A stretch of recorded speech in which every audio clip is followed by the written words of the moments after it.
بسم الله والحمد لله والصلاة والسلام على رسول الله وأشهد أن لا إله إلا الله وحده لا شريك له وأشهد أن محمدا عبده ورسوله أما بعد وعن أوس بن عوس الثقفي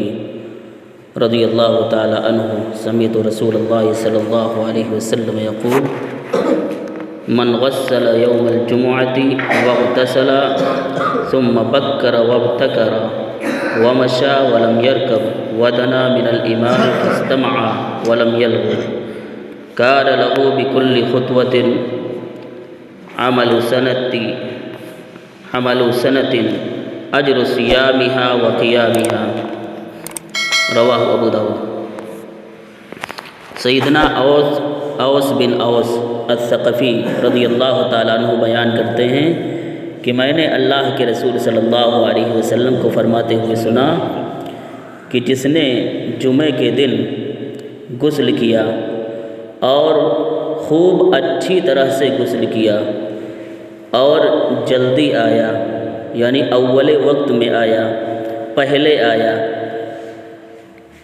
پیدل چل کر آیا، سوار ہو کر نہیں آیا، امام سے قریب ہو کر بیٹھا اور غور سے خطبہ سنا اور لغو کام سے بچا، تو اس کے لیے ہر قدم پر سال بھر کے روزوں اور سال بھر تہجد کی نماز پڑھنے کا ثواب ہے۔ یہ حدیث سنن ابو داؤد کی ہے۔ اس حدیث کے اندر ہے جمعے کے دن، جمعے سے پہلے چند اعمال اپنانے کی ہدایت کی گئی ہے اور اس کے بدلے ہر قدم پر سال بھر کے روزوں کا ثواب اور سال بھر تہجد کی نماز پڑھنے کا ثواب لکھا گیا ہے۔ اب دیکھیے یہ اعمال کون سے ہیں۔ پہلی چیز کہ جمعے کے دن خوب اچھے سے غسل کرنا، دوسری چیز کہ جمعے کے دن مسجد کے اندر جلدی آنا جمعے کے لیے، اور تیسری چیز پیدل چل کر آنا، اور چوتھی چیز سوار ہو کر نہ آنا، امام سے قریب ہو کر بیٹھنا، یہ پانچویں چیز ہو گئی، اور چھٹی چیز امام کا خطبہ غور سے سننا اور خطبے کے درمیان لغو حرکت ذرہ برابر بھی نہ کرنا۔ یہ نہیں کہ آپ ادھر ادھر دیکھیں یا ادھر ادھر آپ کا دھیان چلے جائے، بلکہ غور سے امام کا خطبہ سننا ہے، کسی اور کی طرف متوجہ نہیں ہونا ہے، کسی اور کی طرف دھیان نہیں دینا ہے۔ تو جو شخص ان اعمال کو جمعے کے اپنا لے جاتا ہے تو اس کے ہر قدم پر سال بھر روزے رکھنے کا ثواب اور سال بھر تہجد کی نماز پڑھنے کا ثواب لکھا جاتا ہے۔ اب آپ دیکھیے اگر کسی شخص کا گھر 100 قدم دوری پر ہے اور وہ 100 قدم چل کر آتا ہے اور یہ آداب جمعے کے اپناتا ہے تو اسے 100 سال روزہ رکھنے کا ثواب مل جائے گا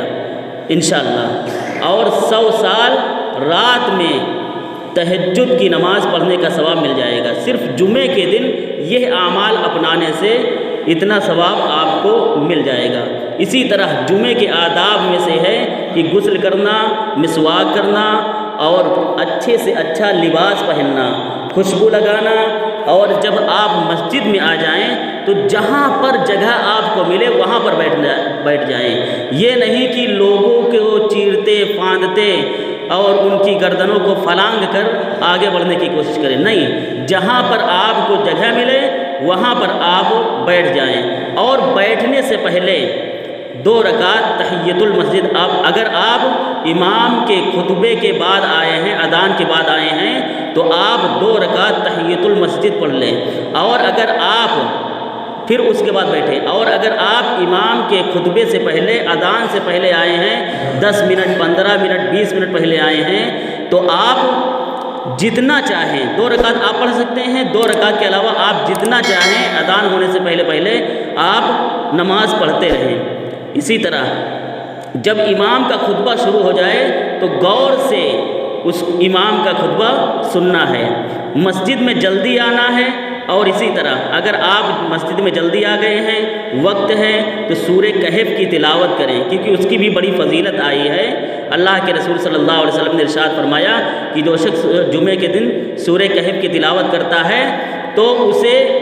اگلے جمعے تک نور عطا کیا جائے گا۔ اس لیے سورہ کہف کی بھی تلاوت جمعے کے دن ضرور پڑھیں۔ اسی طرح جمعے کے دن درود شریف اللہ کے نبی صلی اللہ علیہ وسلم پر درود پڑھیں، اللہم صلی علی محمد وعلی آل محمد۔ یہ درود آپ کثرت سے پڑھیں۔ جو شخص ایک مرتبہ درود پڑھے گا تو اسے